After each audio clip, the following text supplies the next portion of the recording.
Hello everyone, कैसे हो आप सभी गाइस। एक बार फिर से आप सभी का स्वागत है मेरे YouTube channel study with Deepa Saini में। आज की इस वीडियो के अंदर गाइस मैं आपके लिए लेके आई हूँ 25 मोस्ट इंपॉर्टेंट क्वेश्चंस। और ये जो 25 क्वेश्चंस है ना, ये आपके अलग अलग एग्जाम्स में आए हुए क्वेश्चंस है ज्योग्राफी सब्जेक्ट के। ठीक है, जैसे कि आप फर्स्ट ही क्वेश्चन देख रहे हो और ये क्वेश्चन आपका पूछा गया था भाई केवीएस पीजीटी में, ठीक है, 2018 में। तो आज आपके लिए जो भी क्वेश्चंस आए हैं सारे के सारे मोस्ट इंपॉर्टेंट रहने वाले हैं, क्योंकि हर एक क्वेश्चन किसी न किसी एग्जाम से रिलेटेड रहा है। तो ध्यान से करिएगा वीडियो को, और अच्छी लगी तो लाइक शेयर कर देना, और विद डिटेल फुल डिस्क्रिप्शन होगा क्वेश्चंस का। तो चलिए शुरू करते हैं। निम्न में से सौर परिवार के पिंडों के बढ़ते घनत्व के अनुसार कौन सा क्रम यानी कौन सा जो है वो सही क्रम में, आपको बिल्कुल सही क्रम में बताना है और घनत्व डेंसिटी के अकॉर्डिंग बताना है। ठीक है गाइस, तो यहाँ पर हम बात करें तो बढ़ते हुए घनत्व के अनुसार, तो भाई सबसे पहले अगर बढ़ते हुए सबसे कम घनत्व इनमें से हमारा बृहस्पति का है। फिर उसके बाद बृहस्पति यानी ये दो ऑप्शन, तो ये दो तो हमारे पहले ही रॉन्ग हो गए। ठीक है, उसके बाद सेकंड नंबर पर बात करें तो बुध का नहीं आएगा, मंगल का आएगा। ठीक है, तो मंगल, बुध और पृथ्वी का औसत घनत्व आप सभी को याद होना चाहिए 5.518 ग्राम प्रति घन सेंटीमीटर। तो ये हमारी पृथ्वी का एवरेज है। ठीक है, डेंसिटी, तो इसको आप याद रखोगे, ये एग्जाम में काफ़ी बार पूछी जाती है। तो ये था आपका केवीएस पीजीटी 2018 का क्वेश्चन। आगे चलते हैं। नेक्स्ट आता है क्वेश्चन नंबर 2। निम्न में से सौर परिवार का दूसरा सबसे बड़ा पिंड कौन सा है। यहाँ पर देखो, ये जो एक वर्ड डाला ना एग्जामिनर ने, केवीएस के एग्जाम में ही पूछा गया था ये क्वेश्चन भी। यहाँ पर जो पिंड डाला इसकी वजह से बच्चे काफी कंफ्यूज हो गए। ठीक है, तो सौर परिवार का दूसरा सबसे बड़ा पिंड पूछा, तो भाई सबसे अगर हम बात करें ना सबसे बड़ा पिंड कौन सा है, तो पहले तो एक चीज आप समझ लो कि सौर परिवार का सबसे बड़ा पिंड पहले नंबर पर सूर्य है, और दूसरे नंबर पर बात करेंगे तो आंसर रहेगा हमारा बृहस्पति। ठीक है, तो बच्चों ने क्या किया, बृहस्पति, शनि, अरुण, वरुण, तो कई बच्चों ने शनि को टिक किया, तो शनि इसका आंसर नहीं रहेगा। सैटर्न इज रॉन्ग आंसर, इसका राइट आंसर है जुपिटर। दूसरा बड़ा पूछा था तो जुपिटर रहेगा। फर्स्ट पूछे तो आंसर हमारा रहेगा सूर्य। ठीक है, नेक्स्ट आता है क्वेश्चन नंबर 3। जीपीएस में कितने उपग्रहों का उपयोग किया जाता है। तो ये था भाई क्वेश्चन DSSB पीजीटी लेवल 2018 का क्वेश्चन। तो यहाँ पर पूछा गया था जीपीएस में कितने सैटेलाइट का यूज होता है। तो ध्यान रखिएगा, इंपॉर्टेंट क्वेश्चन अगेन। तो जीपीएस में जो सैटेलाइट्स का यूज होता है वो है हमारी 24 सैटेलाइट। तो इसका ऑप्शन था बी, बिल्कुल करेक्ट। नेक्स्ट क्वेश्चन आता है गाइस क्वेश्चन नंबर 4। चुंबकीय तूफान क्या है। जो चुंबकीय तूफान होते हैं वो क्या होते हैं। खगोलीय पिंडों के चुंबकीय क्षेत्रों में गड़बड़ी, या चुंबकीय ध्रुवों की शक्ति में वृद्धि, उत्तर और दक्षिण ध्रुवों का परिवर्तन, या उच्च चुंबकीय धाराओं के कारण महासागरों में उत्पन्न तूफान। तो जो आपके चुंबकीय तूफान है वो किसे कहते हैं। इसमें अगर हम बात करें, ये आपके DSSB पीजीटी 2018 का क्वेश्चन था गाइस। और जो चुंबकीय तूफान होते हैं वो क्या होते हैं, वो होते हैं आपके खगोलीय जो हमारे पिंड है उनकी जो चुंबकीय एरियाज हैं उसमें जब गड़बड़ी हो जाती है ना, तो उससे उठने वाले स्ट्रोम को आपका चुंबकीय तूफान कहते हैं। तो इसका राइट आंसर था ऑप्शन नंबर ए। नेक्स्ट आता है क्वेश्चन नंबर 5। क्या पृथ्वी के घूर्णन की धुरी में झुकाव पृथ्वी की सतह पर विकिरण की मात्रा को प्रभावित करता है। ये भी आपका DSSB पीजीटी 2018 का क्वेश्चन है। तो यहाँ पर अगर हम बात करें तो इसका राइट आंसर रहेगा बिल्कुल जी हाँ। जब पृथ्वी अपने अक्ष पर घूमती है तो जो पृथ्वी अपने अक्ष पर जो थोड़ी सी झुकी हुई है, कितना झुकी हुई है, 23.5 डिग्री, 23.5 डिग्री झुकी हुई है पृथ्वी अपने अक्ष पर। और ये जो झुकाव है ये विकिरण की मात्रा को काफी हद तक प्रभावित करता है, आप सभी को पता है, क्योंकि हमारी जो पृथ्वी की दैनिक घूर्णन गति के कारण जो रोटेशन है उसके कारण आपके दिन रात बनते हैं, और आपकी जो ऋतु परिवर्तन भी उसमें काफी हद तक उसको प्रभावित करता है। तो इसी वजह से विकिरण की मात्रा भी प्रभावित होती है। तो DSSB का क्वेश्चन था ये। अगेन नेक्स्ट क्वेश्चन आता है आपका UPPSC का क्वेश्चन है गाइस, और क्वेश्चन नंबर 6 है किस ग्रह का कोई भी उपग्रह नहीं है। मंगल, शुक्र, अरुण, वरुण। तो आप सबको पता है सैटेलाइट, देखो अरुण के भी काफी सैटेलाइट है, वरुण के भी बहुत ज्यादा सैटेलाइट है। ठीक है, उसके अलावा अगर हम बात करें मंगल के 2 ही सैटेलाइट है, फोबोस और डिमोस, और शुक्र का कोई भी सैटेलाइट नहीं है। तो राइट आंसर क्या हो जाएगा, शुक्र ग्रह। और शुक्र भाई हमारी पृथ्वी का सबसे निकटतम ग्रह है, सबसे चमकीला है, सबसे गर्म ग्रह भी शुक्र ही ग्रह है। ठीक है, क्यों गर्म है, क्योंकि CO2 की मात्रा सबसे अधिक देखने को मिलती है। आपके मॉर्निंग स्टार, इवनिंग स्टार, सुंदरता का प्रतीक, तो जितनी भी अच्छी अच्छी क्वालिटीज हैं सारी की सारी शुक्र ग्रह के ही पास है। और इन्हीं सभी क्वेश्चंस के साथ आप सभी के लिए एक छोटी सी इन्फॉर्मेशन भी है गाइस, अचीवर्स एकेडमी ऐप पर पीजीटी ज्योग्राफी और नेट ज्योग्राफी का पेड कोर्स अवेलेबल है। तो जो स्टूडेंट कोर्स लेना चाहते हैं तो वो अचीवर्स एकेडमी ऐप ज्वाइन कर सकता है। नेक्स्ट आता है क्वेश्चन नंबर 7। ये भी आपका यूपी पीएससी का क्वेश्चन है। क्वेश्चन क्या है, फिलामेंट शब्द का प्रयोग किया गया है। तो जो फिलामेंट वर्ड है ये किसमें यूज हुआ है, ग्रहाणु परिकल्पना में, ज्वारीय परिकल्पना में, सुपरनोवा परिकल्पना में या अंतरा तारिकीय धूल परिकल्पना में। तो इसका राइट आंसर रहेगा भाई ज्वारीय परिकल्पना में। फिलामेंट शब्द का यूज ज्वारीय परिकल्पना के अंतर्गत किया गया था। और जो ये आपकी ज्वारीय परिकल्पना है ना, ये आप ये लगा लो सिद्धांत कह सकते हो आप, ज्वारीय सिद्धांत। तो इसका जो प्रतिपादन किया था ना वो किसने किया था, ब्रिटिश के विद्वान थे सर जेम्स जीन। कौन थे भाई, सर जेम्स जीन। ज्वारीय परिकल्पना किसने दी थी, ब्रिटिश के विद्वान थे सर जेम्स जीन्स। ये भी एग्जाम में नेक्स्ट क्वेश्चन हो सकता है तो आप ध्यान रखना। सर जेम्स जीन्स ने 1919 में ये परिकल्पना दी थी। 1919 में इस परिकल्पना को दिया था किसने, सर जेम्स जीन्स ने ज्वारीय परिकल्पना। नेक्स्ट आता है क्वेश्चन नंबर 8। तारों की निस्तृत गैस और धूल की राशि के पिंड को कहते हैं। तो जो तारों की निस्तृत गैस होती है ना उसको क्या कहा जाता है, ये भी आपका यूपी पीएससी का ही क्वेश्चन है। एलटी एग्जाम काफ़ी अच्छे लेवल के क्वेश्चन पुट करता है ये एग्जाम, ठीक है। तो भाई इन्हें क्या कहते हैं, तो इन्हें कहते हैं हमारी निहारिका। निहारिका इन्हें कहते हैं, बट यहाँ पर निहारिका नहीं है तो निहारिका की जगह नेब्यूला भी कहते हैं। निहारिका को इंग्लिश में क्या कहते हैं, नेब्यूला, ठीक है। तो जो तारों से छुड़ी हुई जो गैस होती है या धूल की जो राशि होती है उनके जो पिंड बन जाते हैं उसे निहारिका कहते हैं या नेब्यूला। नेक्स्ट आता है क्वेश्चन नंबर 9। कहाँ वर्ष की लंबाई सबसे अधिक होती है। तो वर्ष की लंबाई आपको बताना किस ग्रह पर सबसे अधिक होती है, ठीक है। यानी सिंपल सी बात है भाई, जो ग्रह सूर्य के चारों चक्कर लगाने में सबसे ज़्यादा टाइम लेगा, ठीक है, उसी ग्रह की सबसे ज़्यादा होगी, है ना। सिंपल सा क्वेश्चन है। तो अगर इसमें बात करें, अगर इन्होंने प्लूटो डाल रखा है तो हम आंसर प्लूटो को ही करेंगे, क्योंकि प्लूटो बिल्कुल वैसे अभी ये आपका ग्रह नहीं है। 24 अगस्त 2006 को इसको ग्रहों की श्रेणी से बाहर निकाल दिया गया था गाइस, ठीक है। प्लूटो अब आपका एक ड्वार्फ प्लेनेट है, एक बोना ग्रह है, ठीक है। अब ये आपका ग्रह नहीं है। जो प्लूटो है वो सबसे अधिक दूरी पर था और सबसे लास्ट में था, इसलिए सूर्य के चारों चक्कर लगाने में सबसे ज़्यादा टाइम प्लूटो ग्रह ही लेता है। तो इस चीज़ को आप ध्यान रखना। और बृहस्पति, अगर हम बात करें प्लूटो पर जो आपका साल होता है वो कितने वर्ष का होता है, तो 248 साल का होता है गाइस, इसको ध्यान रखना। 248 वर्ष का होता है प्लूटो ग्रह पर। नेक्स्ट आता है सूर्य का सबसे नजदीक ग्रह कौन सा। यूपी टीजीटी का क्वेश्चन है, ये बड़ा इजी सा क्वेश्चन पूछ रखा है। सूर्य का सबसे नजदीक ग्रह सभी जानते हैं, बुध। कॉमन सा क्वेश्चन है, सबसे नजदीक भाई बुध ही है। नेक्स्ट आता है खगोलविदों के अनुसार ब्रह्मांड में आकाश गंगाओं की लगभग कुल संख्या कितनी है। यानी जो खगोल विद्वान हैं उनके अनुसार आपको बताना है आकाश गंगाओं की लगभग कुल संख्या। तो भाई उनके अनुसार 100 से 200 अरब है। तो राइट आंसर रहेगा हमारा क्या, 100 से 200 अरब, ठीक है। जो आपकी आकाश गंगाएं हैं, जैसे मिल्की वे हमारी आकाश गंगा का नाम है, जो कि जिस आकाश गंगा में हमारा सौर मंडल है उसका नाम है मिल्की वे। दुग्ध मेखला भी बोल देते हैं उसको, ठीक है। तो इसको आप ध्यान रखोगे। और हमारे नज़दीक की आकाश गंगा कौन सी है, देवयानी। नेक्स्ट आता है क्वेश्चन नंबर 12। निम्नलिखित कथनों पर प्रशिक्षण कीजिए और नीचे दिए गए कोड का यूज करके सही उत्तर का आपको चयन करना है।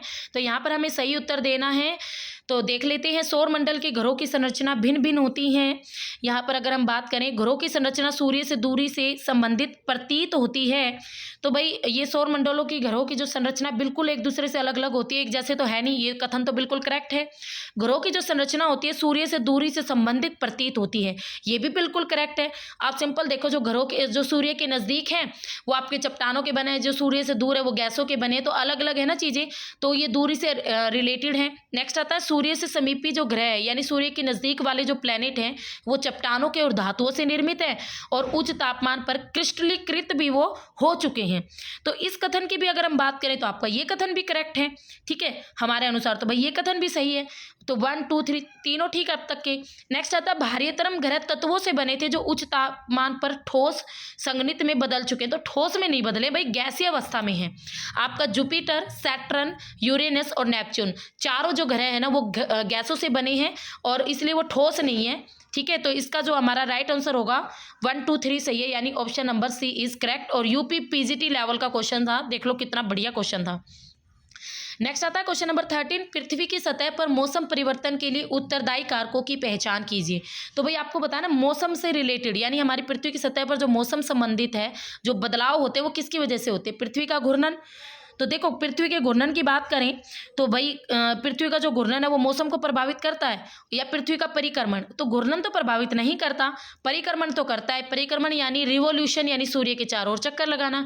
और पृथ्वी का अपनी धुरी पर झुकाव, तो ये चीज़ तो मैंने आपको अभी अभी समझाई है कि भाई पृथ्वी का अपनी धुरी पर झुकाव भी मौसम परिवर्तन के लिए उत्तरदायी है। या सूर्य का घूर्णन, सूर्य का घूर्णन का भी कोई लेना देना नहीं होगा।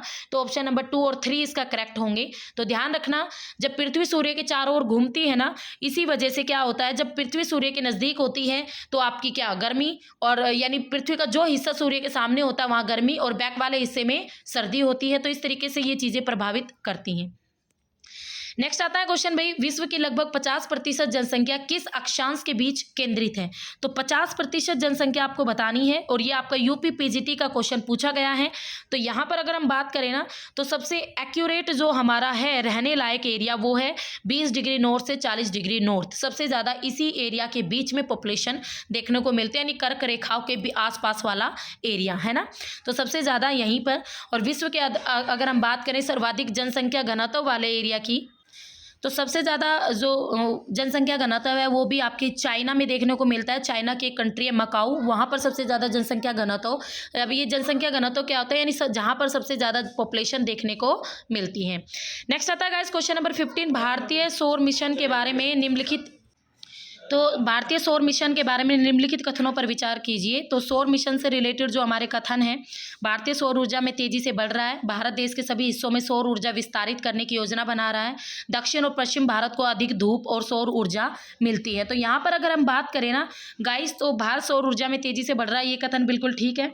और भारत देश के सभी हिस्सों में सौर ऊर्जा विस्तारित करने की, ये कथन अभी गलत है, क्योंकि काफ़ी एरिया ऐसे हैं जहाँ पर सूर्य की रोशनी, यानी आप ये लगा लो कि प्रॉपर धूप नहीं पहुँचती जितनी चाहिए होती है सौर मिशन के लिए। तो 1 और 3rd कथन इज राइट है, 2nd हमारा रोंग है। ये तो कॉमन सेंस वाला क्वेश्चन था, ऐसे भी आप कर सकते हो।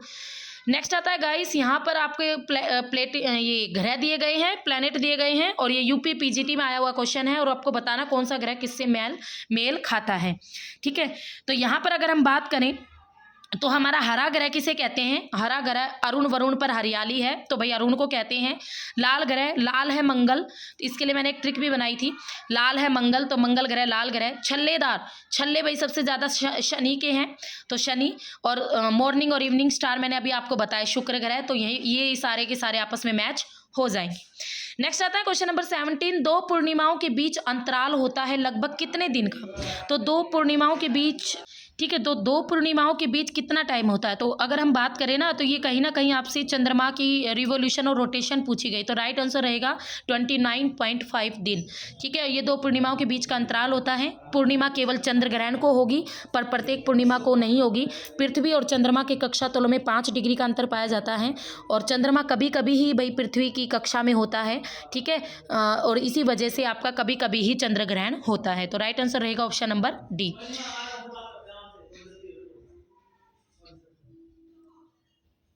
नेक्स्ट आता है क्वेश्चन नंबर आपका 18, हेलियोसेंट्रिक सिद्धांत को खालिस्तान के द्वारा प्रतिपादित किया गया। तो हेलियोसेंट्रिक कंसेप्ट किसने दिया? हेलियोसेंट्रिक यानी भाई हमारा सूर्य सेंटर है और सभी ग्रह उसके चारों ओर घूम रहे हैं, और जो कि अगर हम बात करें आपका करेक्ट भी था, तो ये कोपरनिकस महोदय ने दिया था। ठीक है, जो हेलियोसेंट्रिक जो आपका कंसेप्ट था। और टोलेमी था, ये भी इंपॉर्टेंट है काफ़ी, क्योंकि ये अलेक्जेंड्रिया के थे, और इनकी कुछ बुक्स थी जो एग्जाम में पूछी जाती है, जैसे ओल्मागेस्ट थी, भूगोल की रूपरेखा थी, ज्योग्राफिया थी, ज्योग्राफिक सिंटेक्सिस थी, तो काफ़ी बुक्स भी थी टोलेमी की। बट जो हेलियोसेंट्रिक कंसेप्ट है ये कोपरनिकस का था, आपको इसे याद रखना है। नेक्स्ट आता है क्वेश्चन नंबर 19, निम्न कथनों की जांच कीजिए और कोड का इस्तेमाल करके आपको सही उत्तर बताना है। सफ़ेद ड्वार्फ्स बहुत छोटे सितारे होते हैं। सफ़ेद ड्वार्फ्स का घनत्व किसी भी ज्ञात स्थलीय पदार्थ से अधिक होता है। उनका घनत्व पानी के 10 लाख गुना हो सकता है, या ड्वार्फ्स के 1 चम्मच पदार्थ का भाग 10 क्विंटल हो सकता है। तो यहाँ पर हमें सही बताने हैं। तो अगर हम सही की बात करें ना, तो जो सफ़ेद ड्वार्फ्स होते हैं ना आपके, यहाँ पर आपके सारे के सारे कथन बिल्कुल करेक्ट है। सफेद ड्वार्फ्स बहुत छोटे छोटे जो सितारे होते हैं उन्हें कहते हैं। इनका जो डेंसिटी होती है ना वो भी स्थलीय पदार्थों से अधिक होते हैं, यानी बहुत सॉलिड होते हैं, ये ठोस होते हैं। इनका घनत्व तो पानी से 10 लाख गुना होता है। जो आपके वाइट ड्वार्फ्स होते हैं ना, इनका घनत्व तो 10 लाख गुना होता है पानी से भी। और 1 चम्मच अगर हम क्वांटिटी लेना इनकी तो 10 क्विंटल तक भी हो सकते हैं, यानी कितनी 1 चम्मच यानी इतनी सी चीज़ भी 10 क्विंटल तक भी हो सकती है। तो देख लो ये सफ़ेद ड्वार्फ्स कितने भयानक होते हैं। तो ये सारे के सारे ठीक है, ये यूपी पीजीटी 2016 का ही क्वेश्चन है। नेक्स्ट आता है क्वेश्चन, निम्न ग्रहों में से किस पर सबसे छोटा दिन होता है? तो आपको बताना सबसे छोटा दिन किस पे होगा भाई। जो हमारे सूर्य अगर हम बात करें सबसे छोटा दिन की बात करें तो सबसे छोटा दिन जो होता है वो हमारी पृथ्वी पर ही होता है फिलहाल तो, ठीक है। 12 घंटे का दिन 12 घंटे की रात, तो सबसे छोटा दिन पृथ्वी। तो राइट आंसर रहेगा हमारा पृथ्वी। हैली गेल विल्सन, ये सब क्या है? क्वेश्चन नंबर 21, हैली गेल विल्सन तो क्या है गाइस? ये सब आपके धूमकेतु के नाम है। यहाँ पे ऑप्शन भी दिया हुआ भी है, यूपी पीजीटी टीजीटी का क्वेश्चन है, तो धूमकेतु के नाम है ये, ठीक है। तो यूपी टीजीटी में ये आपका 2011 में ही क्वेश्चन पूछा गया था। हैली गेल और विल्सन याद रखना, ये आपके धूमकेतु हैं। नेक्स्ट आता है क्वेश्चन नंबर 22, निम्न में से किसमें 1543 में पृथ्वी केंद्रस्थ ब्रह्मांड के स्थान पर सूर्य केंद्रस्थ ब्रह्मांड की संकल्पना प्रस्तुत की थी? तो भाई ये वही क्वेश्चन अगेन। तो पहले क्या माना जा रहा था ना, पहले टोलेमी का कंसेप्ट चल रहा था, जियोसेंट्रिक कंसेप्ट, जिसमें टोलेमी ने ये कहा कि भाई हमारी अर्थ सेंटर पॉइंट है और सभी ग्रह उसके चारों चक्कर लगाते हैं, जो कि रॉन्ग फैक्ट था, ठीक है। फिर उसके बाद आए कोपरनिक्स, उन्होंने दिया हेलोसेंट्रिक कंसेप्ट। उन्होंने कहा नहीं ऐसा नहीं है भाई, पहले सन है जो हमारा वो सेंटर है और उसके चारों ओर सभी ग्रह चक्कर काट रहे हैं। तो राइट आंसर रहेगा हमारा कोपरनिक्स महोदय ने दिया था सूर्य केंद्र स्थित ब्रह्मांड, ठीक है। नेक्स्ट आता है गाइस क्वेश्चन नंबर 23। आशा करते हो आपको सारे क्वेश्चन अच्छे लग रहे होंगे और काफ़ी डीप डिटेल से क्वेश्चन है और अलग अलग एग्जाम से आए हुए क्वेश्चन है। तो इतना तो वो बनता ही है कि आप प्लीज़ वीडियो को लाइक कर देना, शेयर कर देना और सब्सक्राइब कर लेना चैनल को अगर न्यू हो तो, ठीक है। और भाई पीजीटी और नेट का कोर्स किसी को लेना है तो अचीवर्स एकेडमी ऐप पर आप जा सकते हो। निम्न में से कौन भारत द्वारा छोड़ा गया प्रथम उपग्रह था? तो प्रथम उपग्रह आपको बताना आर्यभट्ट, भास्कर, IRSIA या चीन या मिस्र सदृश प्रदेश में। तो भारत द्वारा छोड़ा गया प्रथम उपग्रह, ये काफ़ी रिपीटेड क्वेश्चन आर्यभट्ट था, ठीक है। तो प्रथम हमारा जो फर्स्ट सैटेलाइट था वो आर्यभट्ट था, इसे आप याद रखोगे। जीडीसी लेक्चरर में क्वेश्चन आया था 217 में। नेक्स्ट 2000। नेक्स्ट आता है क्वेश्चन नंबर 24, निम्न ग्रहों में से कौन सा बाह्य ग्रह है? शुक्र, मंगल, यूरेनस और पृथ्वी। तो इसमें अगर हम बात करें तो सबसे बाह्य यानी आपका जो सैटेलाइट है, तो देखो शुक्र भी आपका इनर है, मंगल भी और पृथ्वी भी। जब ये यूरेनस की बात करें, बृहस्पति, शनि, अरुण और वरुण, और अरुण को इंग्लिश में यूरेनस कहते हैं। तो जो यूरेनस है वही आपका बाह्य ग्रह है। तो right answer is option number C. Next आता है क्वेश्चन नंबर 25 और आज की वीडियो का हमारा लास्ट क्वेश्चन गाइस, एक नाविक के लिए निम्न में से कौन सा एक अधिक उपयोगी होगा? मर्केटर प्रक्षेप, नोमोनिक प्रक्षेप, और ये आपका प्रैक्टिकल ज्योग्राफी से रिलेटेड क्वेश्चन है, ज्यावर्क्रीय प्रक्षेप या मोलविड प्रक्षेप। तो यहाँ पर अगर हम बात करें हमारा राइट आंसर होगा मर्केटर प्रक्षेप। जो मर्केटर प्रक्षेप है ना, उसमें जो लाइंस खींची जाती है ना, तो जो सिंपल लाइंस होती है ना वो अक्षांश रेखाओं को एक निश्चित कोण पर काटती हैं, यानी हर लाइन ऐसी खींची जाएगी जो कि आपकी लैटिट्यूड्स को काटेंगी, ठीक है, एक कोण बनाएंगी। और कोई भी सरल रेखा देशांतर रेखाओं को एक निश्चित कोण पर ही काटेगी, ठीक है। तो ऐसी सीधी रेखा जो मर्केटर चार्ट पर दो एरियाज को मिलाएंगी।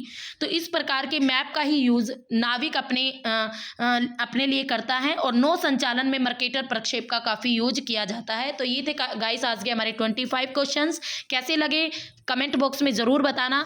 अगर कंटिन्यू चाहते हो तो ज़्यादा से ज़्यादा वीडियो को शेयर करना। तो फिर मिलेंगे, तब तक के लिए have a nice day. Okay, bye bye, see you. Mamma